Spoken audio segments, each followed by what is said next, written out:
দেখো, তোমার আম্বাবুচি ফাম্বাবুচি এগুলো ছাড়ো, তুমি সুস্থ তো হয়ে উঠবে।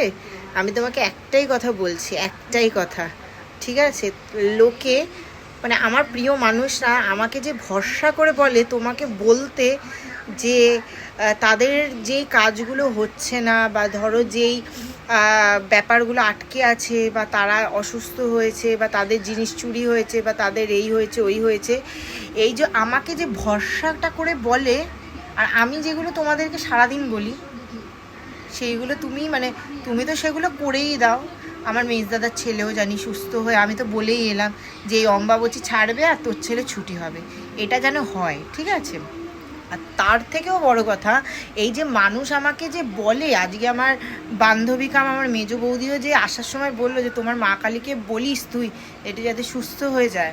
এই যে ভরসাটা করে আমাকে বলছে, ঠিক আছে, যে ভরসা করে বলছে আমাকে যে একটু তুই তোর মা কালীকে বলিস।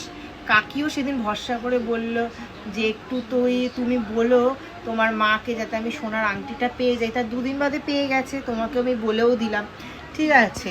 তো আমার বান্ধবী আমার মেজদাদার ছেলে ও সুস্থ হয়ে যাবে সেটাও আমি জানি। আমি বলে তো এলাম অম্বাবুচি ছাড়লেই ওকে ছুটিটা দিয়ে দেবে, সেটা তুমি একটা ব্যবস্থা করে দিও। আর মানুষ যে ভরসার জায়গা থেকে আমাকে বলছে যে রানা তুই একটু তোর মা কালীকে বলিস, এই ভরসাটা যেন সারাটা জীবন থাকে। তোমাদের এটা কিন্তু রাখতেই হবে। আমি জানি না যে আমি কি না কি, কিন্তু তুমি তো আমার কথা শোনো, তুমি শোনো, তোমরা তো সবাই আমার কথা শোনো, ঠিক আছে? এই কথাটা সারা জীবন শোনো, এটাই আমার বলার। আমার কথা কি, ভরসাটা যেন পায়, এই ভরসাটা যেন সারাটা জীবন থাকে।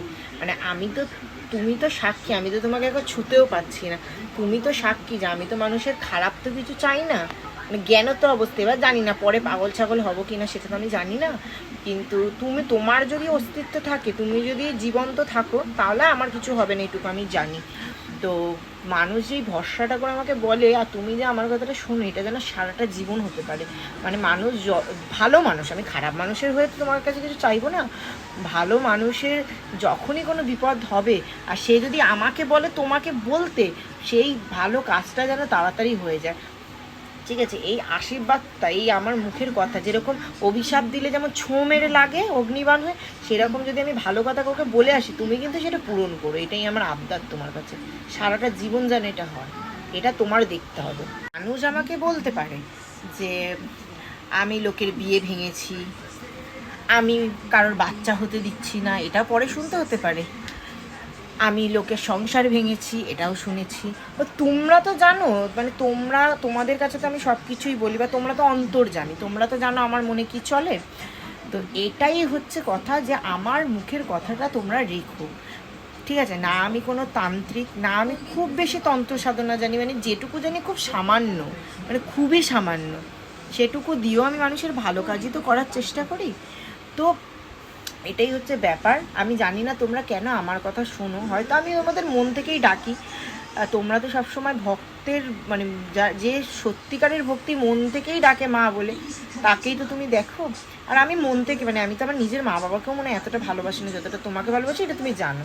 তো এইরকমভাবে আশীর্বাদটা দিও। আমি তো তাই হসপিটালে গেলাম, আমি আর মেজদাদা আলোচনা করছি, কত বাচ্চার শরীর খারাপ গো। তুমি মানুষকে খেতে দিও না, ঠিক আছে? মানুষকে খেতে দিও না, মানুষ খাটনি করবে, খাবে যেটুকু পারে, মুড়ি হোক চিড়ে হোক, কিন্তু সুস্থ রাখো বাবা। আমি তোমাকে প্রতিদিন বলি না হোয়াটসঅ্যাপ ফেসবুকে যে তুমি সবাইকে সুস্থ রাখো, ভালো রাখো, ব্যাস তাহলেই হবে। সুস্থ রাখো, হাত পা সুস্থ রাখো, গতর খাটাবে খাবে, আর গতর না খাটালে শুয়ে থাকবে, কিন্তু তুমি সুস্থ রাখো বাবা, সত্যি কথা, এটাই আমি সবসময় চাই।